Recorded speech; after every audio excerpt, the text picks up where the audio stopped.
The views and opinions expressed on this show are not meant to be used as medical advice. Consult your doctor before implementing any health or exercise changes. The Fire Within encourages you to do your own research and aims to spark interest and motivation to a healthier lifestyle. The Fire Within podcast. You need a sustainable plan, the right mindset, and the knowledge and inspiration to stoke the fire within. Just like the phoenix, you can burn your old habits, never turn back, and emerge completely anew. There are no shortcuts. Welcome, Fire Within community. This is the Fire Within podcast where we talk about all things health, fitness, and nutrition related. I'm your host, Brandon, with my co-host, Joe. Hello. Today, I'm introducing my guest, Brandon, from Dark Horse Performance. It's a great first name, Brandon. Thank you so much. I appreciate that. Love my business. Love the name. The name is actually derived from my high school mascot. So I kind of went back, to my roots to where I'm from and brought that name out. And now I'm hoping to get my message and my emphasis of fitness and nutrition out to as many people as possible. It's an epic name. This is the Epic Name Show. We got Fire Within, Dark Horse. Yeah. Yeah. And then we were talking about Cobra Kai. And Cobra Kai, What was it? Eagle Fang? Eagle Fang. Yeah, that's what Johnny named his karate studio. Eagle Fang. Eagle Fang. A lot of machismo this morning. A lot of machismo. That's fun. Two awesome words. And smash them together. We got a name. That's right. There used to be these simulators where it would auto-generate a name for you. I used to do, if you were in a rock band, what would your band name be? And it would come out like the Edible Tumbleweeds or something. Yeah. Yeah. It's always like the color of the last shirt you wore and like your third grade teacher's last name or something crazy like something that. like that. Yeah, the Wu-Tang Clan has one, a name generator. Oh, yeah. And that's how Childish Gambino, that's how Childish Gambino got his name into. Can we pull this up? Yeah, all right. So Brandon Woolley as your Wu-Tang name generator is Breaker Self-Important. Yeah, I might as well shout out. My brother does music production and does some pretty cool stuff with mixing boards, and his name is Breaker. Breaker. So how appropriate that we would both end up with that. I'll have to send him this episode. I put in Dark Horse and I got Wanderer Deafening. All right. I'll take it. How about you, Joe? What do you get? No, I didn't even think to do me. All right, here we go. Ninja Speedy. Even my Wu-Tang name sounds a little lame. Well, it's better than Ninja Speedo. True. Very true. Very true. Very true. What's the joke that you got to put at the end of it? That's the name of your sex tape. So mine doesn't bode well. This is from Brooklyn. No, I'm there and it's fast. It's Ninja Speedy. Wow, we're off the rails. Yeah. Was that an Irish coffee? No. Nope. I haven't been drinking because we're on this crazy workout plan that Brandon's got us on, and I figured I wanted to not drink. So I haven't had a drink in six weeks or so. It's been good. And I joined him on that. We started, speaking of name mashups, we're writing Tempered Steel. Yeah, that's another good one too. Which is our strength training program, and then we're going to have a more catered one specific to a 6-week health transformation challenge. I'm really excited. It's going to be called the Redemption Health Challenge. So more information on that to come. But anyway, let's get back to you. Yeah. You were telling us a little bit about the background of your name, Dark Horse. And so is that kind of like an underdog theme? Yes. If you go to my website, darkhorseperformance.biz, the very first thing that pops up is the Dark Horse mentality.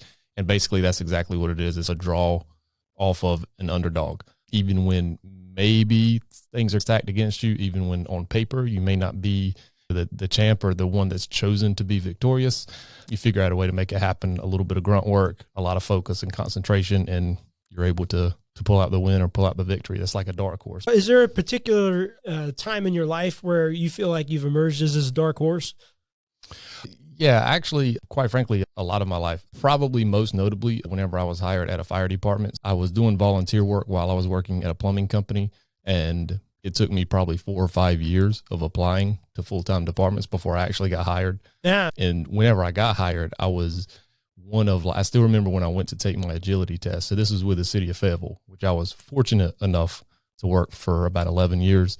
And when I went to take my agility test, I was like applicant number, it was like 347 or something like that. And I think they were hiring for 25 spots. Yeah. Statistically speaking, not exactly a knock it out of the park percentage wise, but somehow, luck of the draw, I guess the good Lord took care of me, and I was able to get the job, get hired, get picked up. Also, in terms of training, taller, longer limbed guys, right? It's often assumed that they're just going to be skinny their whole life, and I mean, it's more difficult for them to pack on muscle and have a physically dominating presence just because of the way they're built. We got long, lanky limbs and things like that. So I'm just kind of trying my best to dispel all of that. And is it going to be a little more difficult? Yeah, sure, but certainly not impossible. People have done it. I'm trying to do it currently. Yeah, just again, I don't have any crazy special genetics. My mom and dad worked very hard, but they were never athletically inclined. So none of this is genetically ingrained in me. I didn't have anyone in my family who had started their own business. I don't have any exposure to any of this. So now I'm trying to do the business end of things as well. And again, it's just the same idea. It's like a me against the world type of mentality. So I'm enjoying it though. And what are the criteria to get into the fire department? I know it's like this crazy amount of studying and classes, and then what are the physical requirements as well? Yeah, with most municipal departments like a Fayetteville, a Raleigh, a Cary, pretty much any municipality, they're going to have a fire academy. So a common myth is you need prior experience before working there. You actually don't. They will send you to it's roughly 4-month fire academy, and they'll give you all the training you need for that. In terms of the requirements, just to apply, you have to have a clean criminal background. You have to have a valid driver's license. And honestly, aside from that, you just have to show up on time on testing day and let the rest do its course. You'll have a written exam, a physical agility test, and then you'll do an interview with higher ups in the department, usually battalion chief, lieutenants, officers, captain, that type of thing. Yeah. Now, I've trained a couple firefighters to help them for the PT test. And back then, this would have been 2016, some of the components where they had to drag this dummy that weighed 135. How heavy is it? It's 135 pounds. 135 pound dummy. That's like a heavy bag, right? Or yeah. Heavier. I think it's heavy. Like my heavy bag, I think is only 100 pounds. Yeah. It's pretty heavy. Yeah. It's funny because the dummy drag and a lot of the agility tests, it's 135. And yeah, that's our average weight in America. Sure. Yeah. That's what I was getting ready to get to is it's almost laughable because they may have been that in middle school, but they're not going to be that right now. You know what I mean? I wonder why that was decided as the dummy weight. I have no idea. Maybe it was a long time ago when that was closer to what we weighed as Americans. So you got the dummy drag. What else do you have? So a ladder raise, we have a stair climb, and all of this is done with either the guys on shift, the guys who are currently hired, come and do this once a year. But for the candidates, the people who are applying to get on the department, they will do this with a 50-pound weighted vest on. So we have a dummy drag, and this isn't in the exact order, but this is just off the top of my head. It's a dummy drag. It is a stair climb. I think it's 3 stories of a building, of a stair climb. You will have also a ladder raise, and you will have a hose pull. So you basically have to stand in a half kneeling position and then drag or pull a hose. Yeah. And that's pretty much it. So that's the PT part. And I found that people who do this, they don't like dabble in it. It's like, they're all in. Oh, they're yeah. Fanatical. It's that type of career, though, because you can't really – I was super passionate about that, and I only gave that career up for one reason, and that was because of my kids, my family. But it is not a career that you are lukewarm about because you're literally – people are calling you during the worst moment of their life. It's a very high-stress, very extreme type of thing, so you can't really have a half-hearted approach to it because – you're not going to be able to deliver a high level of service to those people. Plus, the pay is what the pay is. Great benefits. The pay isn't that great, but I don't think anybody has the illusion. I don't think anybody has the illusion of joining the fire department or any public safety to become rich. Yeah. I don't think that's a thing. Now, do you have any particular anecdotes of just some crazy calls you've been on that would be interesting? Man, honestly, I'm not going to name like specific calls or anything like that, but it is a very wide roller coaster of emotions. I was fortunate. I was at one of the busier houses. I was at Station 5 right off of Owen Drive, and we were one of the busier houses in the city. And you just get the full spectrum of emotions from extreme joy, lots of happiness, lots of positive vibes type of thing, to complete loneliness, despair, sadness. You get your high adrenaline calls. You get your run-of-the-mill calls that are less than exciting, fire alarm activations and that type of thing. It's like a roller coaster of emotions. So you got to learn to be emotionally mature and weather all of that. Yeah. So it asks a lot of you. It really does. So hats off to any man or woman who's still doing that job. Yeah, absolutely. Were you still working in that when 9/11 and all that kind of stuff was going on? Were you working at that time? No, I was in college at that time. I was at ECU. Another alum. Purple and gold. That's right. Cool.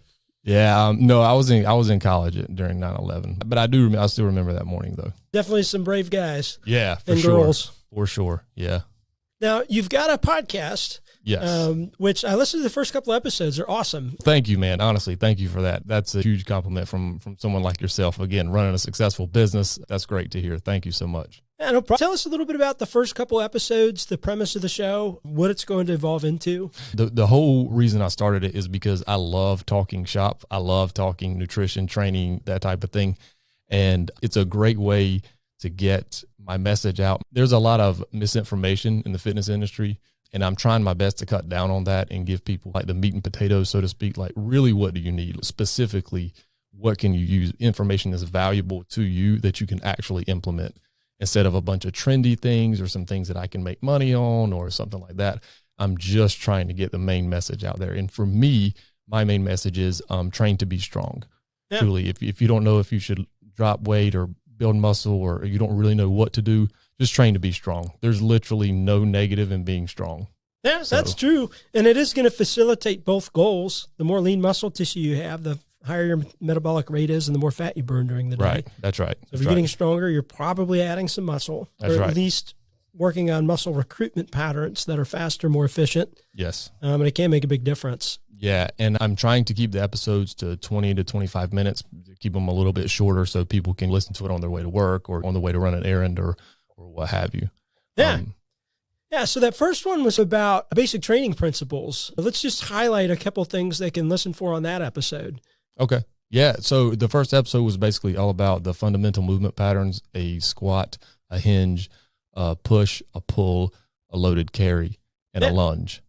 So, and that, truthfully, you can write a program just based off of those movement patterns. Literally just find any exercise that allows you to do those movement patterns and just do them. You don't even really have to have any highly specialized information or anything. Again, for just starting out, at least. Right. You can, as long as you got good form. And that's right. That's right. You can get a pretty comprehensive program just from doing that, Yeah. Yeah, that's awesome. Let's give an example of each of those movements. Let's start with the squat. Okay. Now, let's say somebody has bad knees and they're like, dude, I can't squat. Yes, I love that. Yep. I love that. I love box squatting. That is probably, I don't have bad knees at all, but that's probably my favorite variation of a squat. And within a box squat, you can barbell, with box squat with a barbell. You could do a kettlebell goblet squat to a box or a box squat with a kettlebell. The reason why I love a box squat as opposed to just a free squat is because it allows you a more vertical shin angle, right? So it takes a ton of stress off the knees. I don't want this to be taken out of context. There's absolutely nothing wrong with putting your knees over your toes. I'm simply saying if you're someone who has knee issues, if you're maximally loading a bar on your back, that probably isn't going to be the best idea. You want to save that for a lunge or like a reverse lunge or something, or even a squat with lighter loads, right? You don't want to maximally load yourself and then get into a position where you're already in a deficit from the get-go. That's probably not a smart idea, right? So those that don't know what a box squat is, you either have a training box or a bench behind you. And some of the other benefits of that is it gives you the safety in knowing you're not going to fall backwards, especially if you're new to proper squat form and you feel a little unbalanced at the beginning. It gives you the confidence and the ability to squat a little bit lower because sometimes your psyche will stop you because you think you're going to fall. But if you have the safety of that box or that bench behind you, if you fall, you're going to go about 2 inches and land sitting down. So I think that's a really cool tool for beginners. And a lot of times I'll use that to teach a proper squat hinge. Yep. So that's great. It's also great for intermediate and even advanced trainees because if you do it correctly, when you sit back, you are actually sitting on the box, but you're not losing tension in the lower body. And you get a nice breakup between the eccentric and the concentric, right? So you have to produce force from a static position, right? Yeah. The bar stops and you have to get it traveling again. And we know just from science that once you get something moving, it's much easier to keep it moving, right? Well, the box squat works off of that premise. If you stop that barbell, now you have to get it moving again. That requires quite a bit more force and strength from you to do that. So I love it. I love it for a number of reasons, really. Yeah. All right, so now let's do a hinge pattern, more posterior driven. So hinge is going to be a deadlift. I just love deadlifting. I love deadlifting heavy. I know that's I know that's a stereotypical meathead type of thing, but I just... If it's done right. Correct. Yes. If it's done right. Yeah. I love deadlifting. If you can't deadlift, RDL. If you can't RDL, do a hip thrust variation. If you can't do a hip thrust variation, do a glute bridge variation. And for anyone who doesn't know really what I'm talking about, you can, a quick Google search, truthfully, will pull up all of these movement patterns. But yeah, find a way to hip hinge. Hip hinge is going to engage your glutes, your hamstrings, all the muscles on your posterior chain, and it's probably your best bet to just overall longevity. Again, like you said, assuming you're doing it with correct technique and mechanics, because almost everything we do is anterior dominant. So people will have super strong quads, but their quad to hamstring strength ratio is way off. They'll have super strong quads, but you'll have them try to sit back into a proper squat, and they can't do it right. They can't get low enough just because of the hamstrings are so weak. I see a lot of people, they have harder time understanding the mechanics of even the hip hinge. And sometimes it's really tight hamstrings. Yes. But we try and have them push their hips back. It'll move like 2 inches. Yeah. Yeah. And that's where that box can also help. Hey, touch the back of your knees to this bench without moving your feet. And that might be a good cueing technique. So we got a squat, we got a hinge. Let's do a push next. So a push, a lot of people would probably guess bench press because, again, that's like the stereotypical thing. But honestly, I really enjoy weighted push-up variations. I love those because it's not I don't have anything against the bench press. I currently bench press. I program bench presses. I'm just saying in terms of longevity and honestly in terms of just overall feeling strong, being able to do a push-up, deficit push-ups, weighted push-ups where you remove a base of stability somehow, be it a foot in the air, what have you, you're still able to push horizontally and exert force, but a push-up is going to allow the shoulder blades to move freely in the back versus a bench press where you would want to pin your shoulders down and back to create, again, a base of stability. Again, nothing wrong with that. It's just most people need to get the shoulder blades moving, right? They need to get them moving because they probably aren't moving all day long, especially if you're sitting in a chair typing a bunch and things like that. Shoulder blades aren't going to move at all. So we need to get some movement into the shoulder blades to facilitate a healthier shoulder. So I prefer weighted push-up variations. Again, I bench press, I program it, nothing wrong with it. I'm just saying every now and again, throw in some weighted push-ups and you'd be surprised at how challenging they are. Because everybody assumes, especially if you've been lifting for a little while, everybody assumes push-ups is like a day one type of thing. But if they're programmed correctly, you'd be surprised at how demanding they can be. Yeah, and you could also emphasize what muscles are actually activating. I think a lot of people are tricep dominant. Yes. But if you get that squeeze of the elbows towards the center and you're really trying to use the chest to get yourself off the floor, if you're used to doing 100, you may only do 30. Right, yeah. Yeah, that could be very eye-opening. Yeah. Let me ask you guys, as trainers, I was just looking at your Instagram, Dark Horse Performance, and I featured one of your reels on Brandon. So if you guys want to go check it out, but you're lifting a crazy amount of weight, and you are, and then it just says lifting should be fun. You get it up, and then you smile. It's a deadlift. Yeah. Not something people normally think of. Do you guys think that a lot of people's problem or resistance with strength training is like a coach would tell a team that's not doing so good? It's I want to have fun, and you're like, then you should win. It's fun.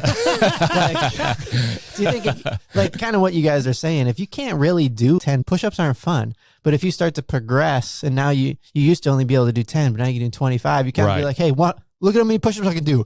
Right. Yeah. It is fun to progress. Yeah. And I always program progression for myself, for my clients, for anywhere. But no, I think that's a good point, Joe. I think a lot of people just see somebody doing something crazy, like one of those things where or you go to the gym and everybody's lifting way more weight than you and you're like, I suck.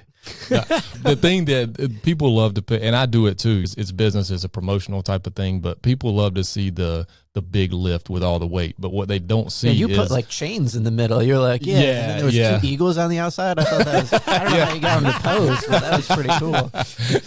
Eagle fang! Eagle fangs.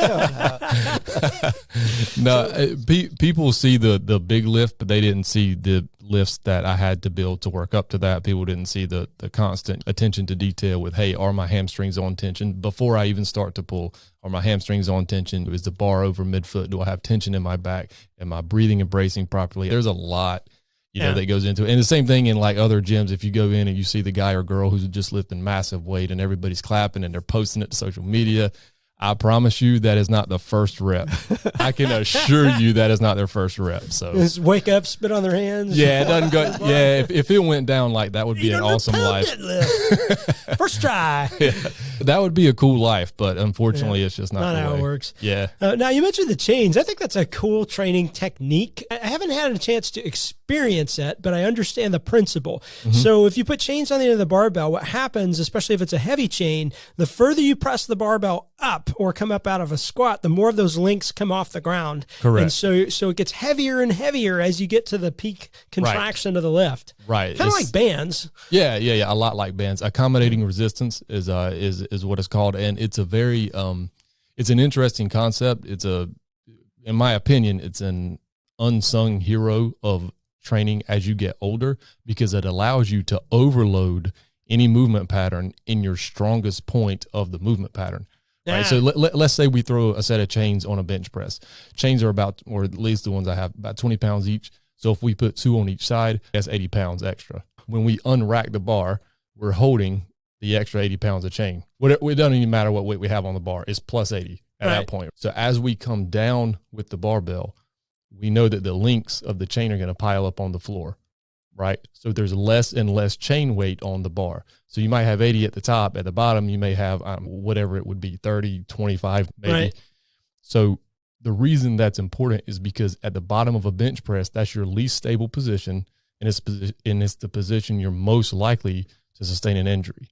Yep. So we don't necessarily have to overload that position, but what we want to do, we can still build strength this way, is as you press that bar back up, the links are coming off the floor. So now you're 25 pounds or so at the bottom. Maybe it's 30, 35, 40, 45 as you press the bar up. Yeah. And again, you're able to overload at your strongest position, which is the lockout. Yeah. So it can go a long way in training longevity. And it's just a great way to overload without just putting more plates on the bar, which I'm all for, by the way. Yeah. There's nothing wrong with that at all. I'm just saying it's just an extra option you have. You don't have to only put more weight on the bar. You can overload different parts of the movement as well. Yeah, I think that's a neat technique. And I love changing it up and finding other ways to break through plateaus and get different parts of the lift stronger. So that might be something fun for people to try. Yeah, for sure. For sure, yeah. You can use bands as well. If you have, a lot of people may or may not have the setup, but if you have a rack that has band pegs, you can set up with bands as well. The only thing I'll caution about with bands is you really change to also to an extent, but especially with bands, you got to make sure your technique is as close to flawless as it can get, because the bands are just brutal.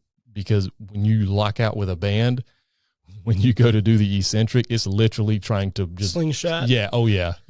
So you got to be really, again, everything has to be locked in. Might be a more advanced technique. Yeah, I would say so. Yeah. And you don't use them too much. I know I've posted I made a few posts with me using chains. You don't want to do it like, every single training session. Just like anything else. Cycle it in for a little while, use them, cycle them out. Yeah. Yeah, we built the first month of the Tempered Steel program. Week 1's all about isometric ladders. Oh, yeah. So you're going to be holding the hardest part for an additional second every single rep. That's a lot of fun. Yeah. Lots of fun. Yeah, week 2, we're doing 5-second eccentrics. Week 3, we're doing 5-second concentrics. Yeah. Week 4 is challenge week, and it just gets bananas. And then we change the split in month 2. Month 3 is something completely different. So it'll be a 12-week fun program. That sounds great, man. Yeah. That's great. Yeah. We got an app that's going to launch as well. So we'll be able to house everything there, step-by-step video. It's going to be amazing. That's awesome, dude. So that's big excited. Time, man. Look at you. Yeah. It'll be in the Apple store, the Android store. So I'm just stoked, but it's been an unbelievable amount of work. Yeah, I can imagine. Yeah. I can imagine, man. Yeah. Now, we talked about push a little bit. Let's talk about pull. Okay, so pull, I love a weighted chin up. That's my favorite pull exercise. If you want to break it down, I'm not even sure I could do one. After yesterday's workout, does shoes count as weight? Because I do those all the time. If you wanted to break it down to a horizontal pull, I love overloading just a basic inverted row. Truly, put a weight plate on you, drape a chain across your waist, since we just talked about chains, and just pull chest to bar. Yeah. Barbell rows, barbell bent over rows, they're okay. But again, you really kind of need to be super proficient at getting the low back set correctly. Make sure you got a proper hinge going before you even worry about trying to do a barbell bent row. Great exercise. Yeah. But again, under certain conditions, there's just other things we can do to get the same training effect that are way less dangerous for our back. I don't program that too often. Yeah. And I have to say, of every exercise, that's the one that makes me the most angsty while doing it. Yeah. Like, I hate this. I hate this. I want this set to be over. This is dumb. Because if you let go of your core or glutes for 1 second, That's all it takes. You're putting all that pressure on the low back. Yeah. And most people, I think, load the bar too heavy. And they're only half repping it. The elbows aren't extending past the midline. Right. But it is a good exercise. Yeah. Yeah. Again, context is everything. If someone can get into the proper position before they begin the movement, then that's key. Hey, Fire Within Nation, has this ever happened to you? You go online to find a quick recipe for mashed potatoes, but first you have to hear about grandfather's farm in 1929. When I was a boy. The first time you had a potato, and like 6.5 chapters later, you get to the ingredient list. Tasted like dirt. Drives me nuts. So me and Joe have worked to solve that issue for you. If you head to firewithinnf.com and check out the recipe section, healthy recipes, following the Fire Within way. And it's just the recipe, no blog. You're welcome. You'll find recipes like steak chimichurri. There's a banana Foster smoothie recipe. There's a sourdough French toast. Lots of healthy things. Make your own ranch dip and tons more. So head to firewithinnf.com, check out the recipe section, and enjoy.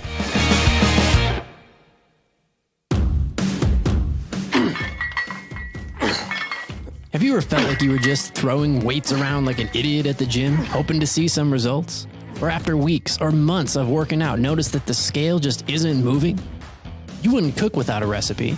So why would you train or start a weight loss program like the Swedish chef randomly throwing ingredients into a pot? You need a sustainable plan that's science-based and attainable. Fire Within has worked with thousands of clients and helped them reach their goals. So visit firewithinnf.com today. Get yourself the free ebook. Read the testimonials and choose a service that works for you. Choose from services like one-on-one nutrition coaching, one-on-one personal training, and more. Again, that's firewithinnf.com. Going back to an inverted row. So those who don't know this torturous method of, I'm just kidding. My clients hate them, but I make them do it. Yeah. So you take a barbell and you set the pegs approximately maybe where you do a bench press or something. The lower to the ground the bar is set, the more of your weight you're pulling up, like a TRX setup. So the closer your feet are to the machine or anchor point, the harder it's going to be. With this, if you lower the bar, it becomes more difficult. Your hands are underneath, the bar is over your chest, and you're squeezing your shoulder blades to lift your chest towards the bar, but your feet are still on the ground. So it's basically an assisted pull-up, just with a different angle on the back.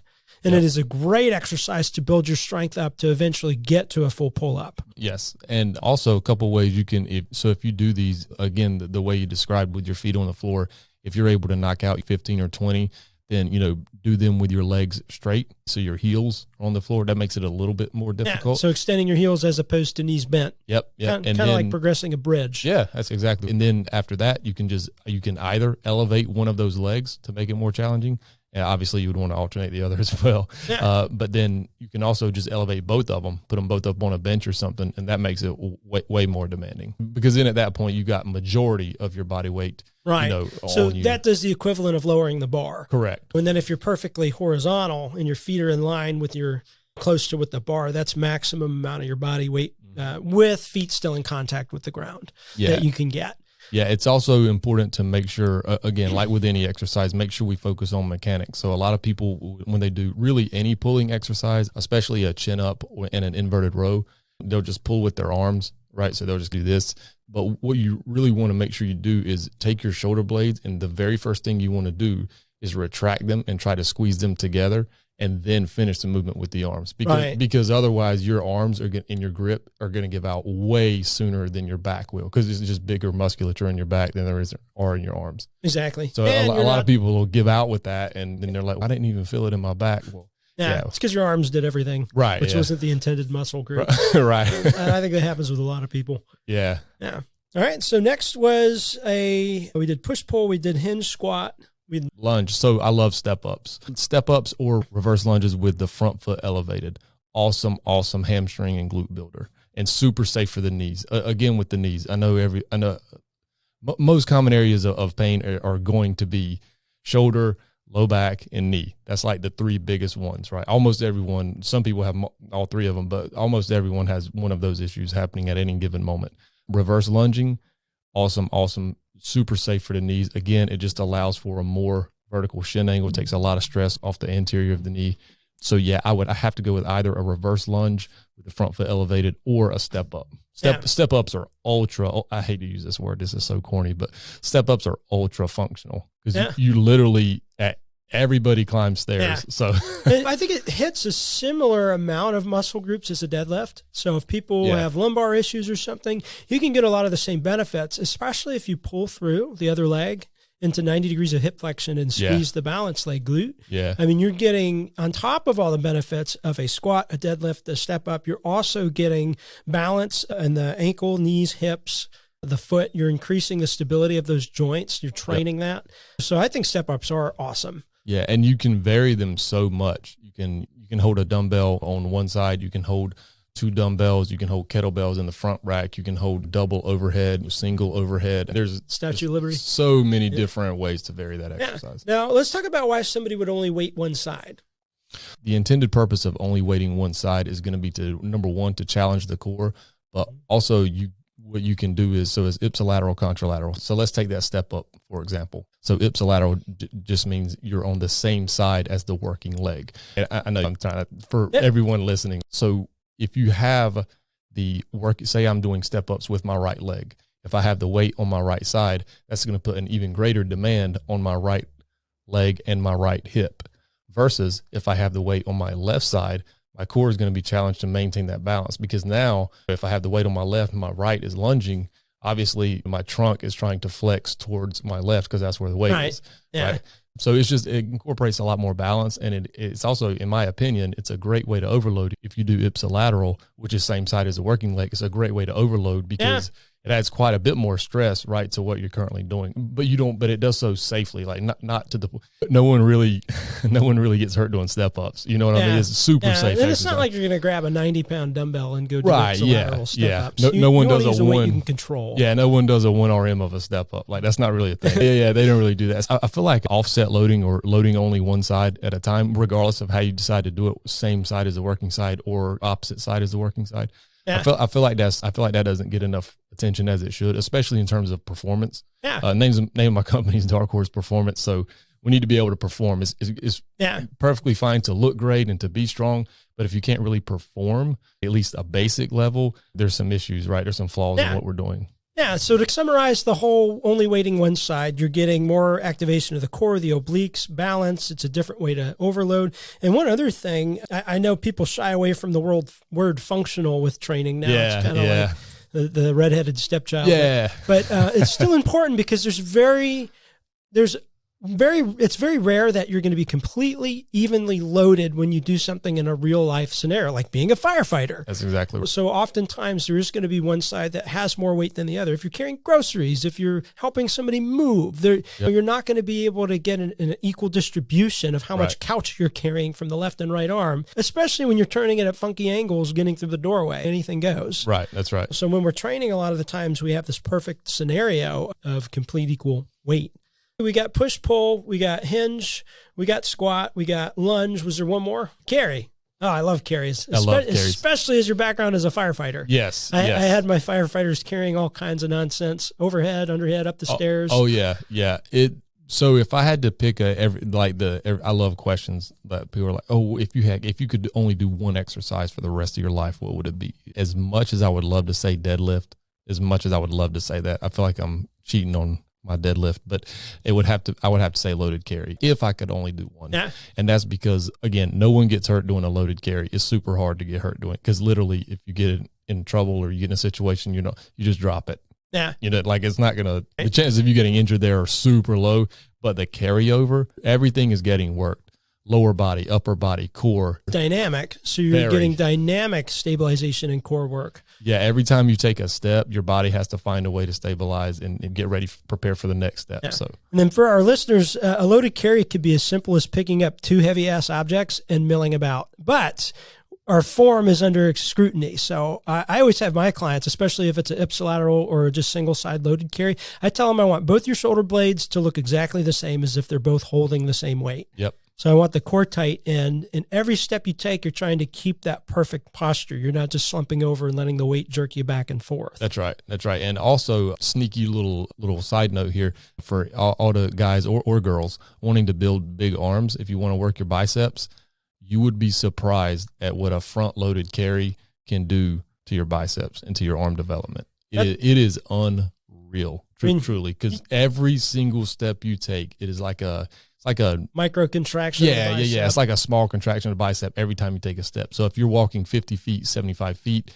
you can imagine how many contractions you're getting there. Yeah, and that time under tension, just holding and walking around. So even without that dynamic challenge of taking a step, getting that micro contraction, but the whole time you're under tension with this loaded carry, it's like if you can last 30 seconds, it's a 30-second full-out isometric contraction. Right. That's right. And the training economy from a loaded carry is through the roof. You can go heavy for short distances. You can go moderate weight, moderate distances. You can go lightweight for long distances. There's so many incredible things you can do to modify. And I don't know one person who at some point in their life isn't going to pick something up and carry it. Now, I have some beef. There's a type of loaded carry where you cross the legs over. Why the hell is that called karaoke or grapevine?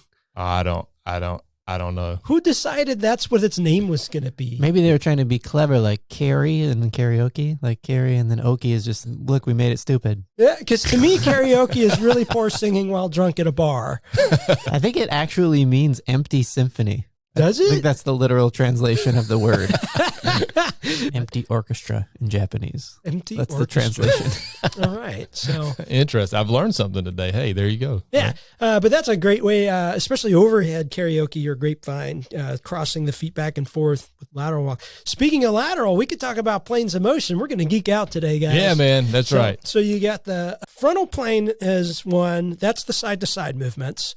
You got the transverse plane. That's rotation. And then you have the sagittal plane, which is where most of our exercises happen. So biceps is sagittal, squats is sagittal. Most everything we do is in the sagittal plane. Yes. I think a lot of people leave frontal plane side-to-side movements out. And if those muscles, like your adductors, your abductors, and all those things are weak, you're at a greater chance of getting a knee injury, ACL, MCL, tears like that, because your joints don't have as much stability if you're only strengthening in the sagittal frontal or sagittal plane. Yeah, and actually, I want to make a point that I probably should have said during the lunges, but whenever you're doing lunges, make sure you also address the plane of movement. So you can, if you do step-ups, again, those are great. Those are my favorite. But if you're going to do a lunge variation, yeah, you can lunge frontward or backward. Also, don't forget, you can lunge to the side. You can do like a drop step lunge where you kind of, it's almost like a pivot. Just right? transverse. So, so you're going to go, 45 degrees over your shoulder, so to speak. Yeah. Those are super important because in real life, you don't only move frontwards and backwards or directly side to side. You're moving on all types of planes of motion. And the better that stability is all around the knee, when you do take that misstep off the curb, you're less likely to tear something in your ankle. Exactly. I had a client years ago in her garage on Thanksgiving, misstepped, and it tore the tendon off her ankle bone. Oh, my goodness. How high was that step? I have no idea. Holy smoke. I think what she said, she didn't realize there was a drop off. It wasn't her garage. Oh, okay. But so when I started working with her, one of the first things we did once it was healed enough was work balance. So that never happened again. Yeah. But all types of lunges are going to work on your balance, and that can strengthen those muscles and tendons and ligaments, and so that doesn't happen. Yep. And one more plug for the loaded carry here.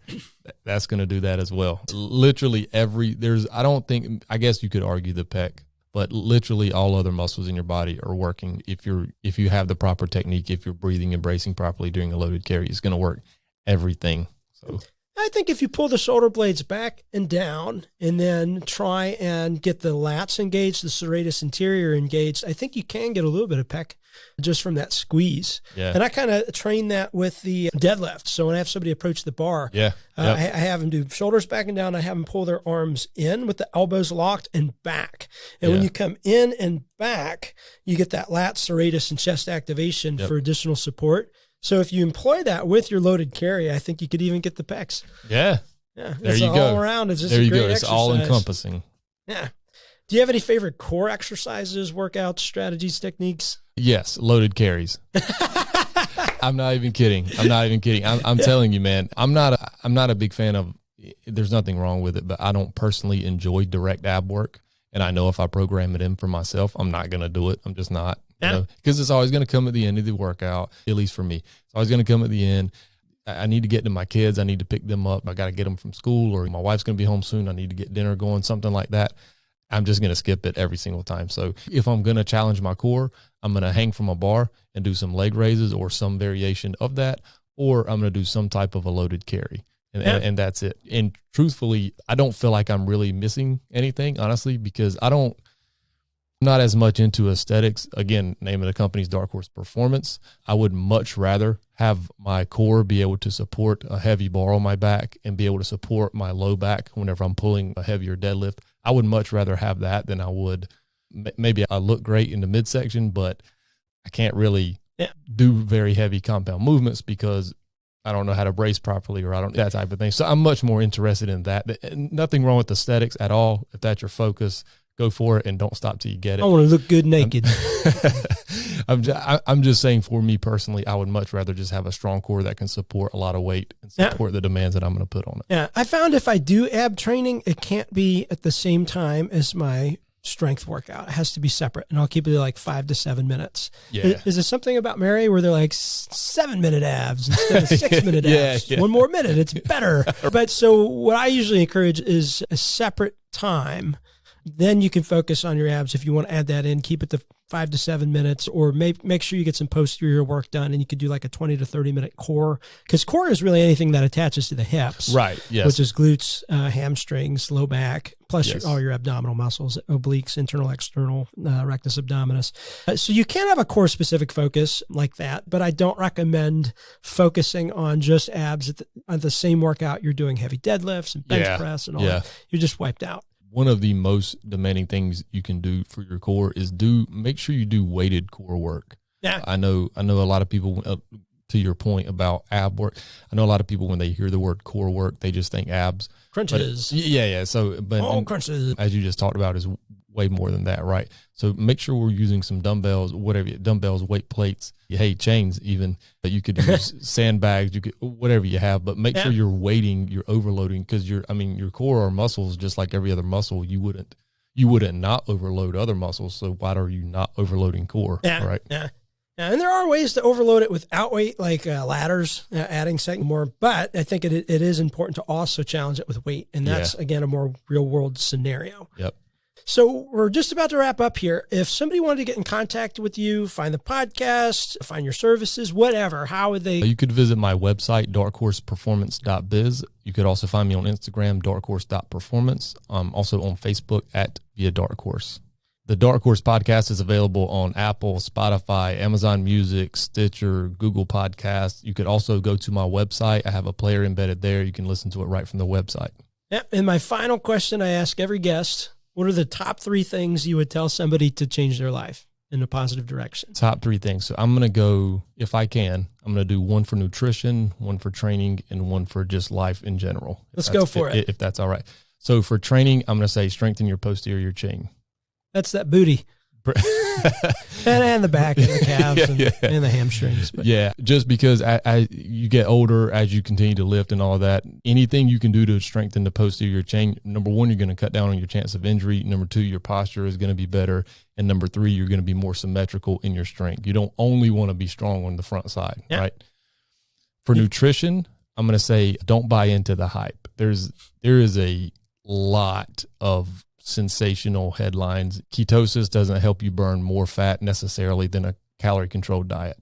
Intermittent fasting doesn't help you burn more calories necessarily than a calorie controlled diet, right? Those are simply tools. If you want to use those tools to help you get to your goal weight, then by all means, please do, but they're not any better. The research has shown, right? The literature is very spot on with this.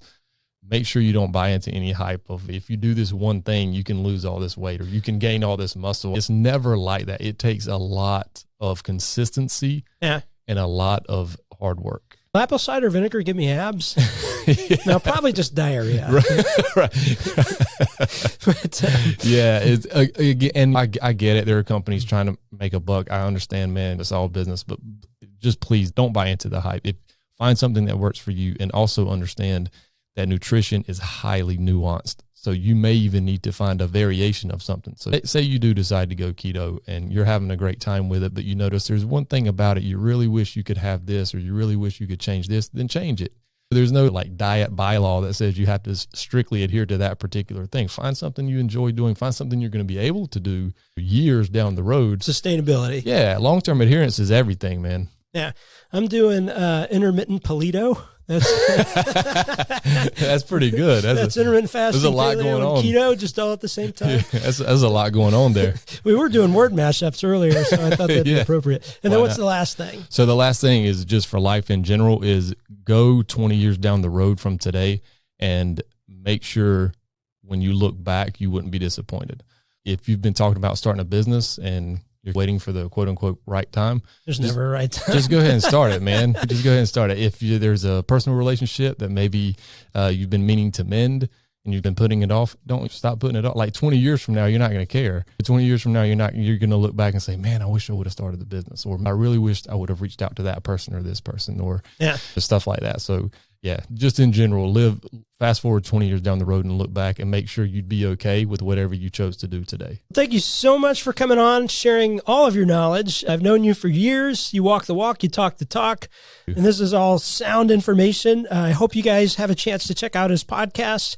And then if you enjoyed today's show or any other episode we've put out, what can really help other people find it is if you leave us a 5-star review on Apple. And I'd love all the comments and emails we get of people that have gotten valuable information from that. And then in the future, look out for some big things to come. We got the app, we got a health challenge, we got tempered steel. Yeah. It's going to be good stuff. Thanks for tuning in today. I hope you got a lot of value out of today's episode. If you did, go check us out at firewithinnf.com and sign up for Refuel, a weekly email with recipes, videos, and tips to stoke the fire within. Also, you can join the Fire Within community by being added to our Facebook group. And don't forget to follow us on social media.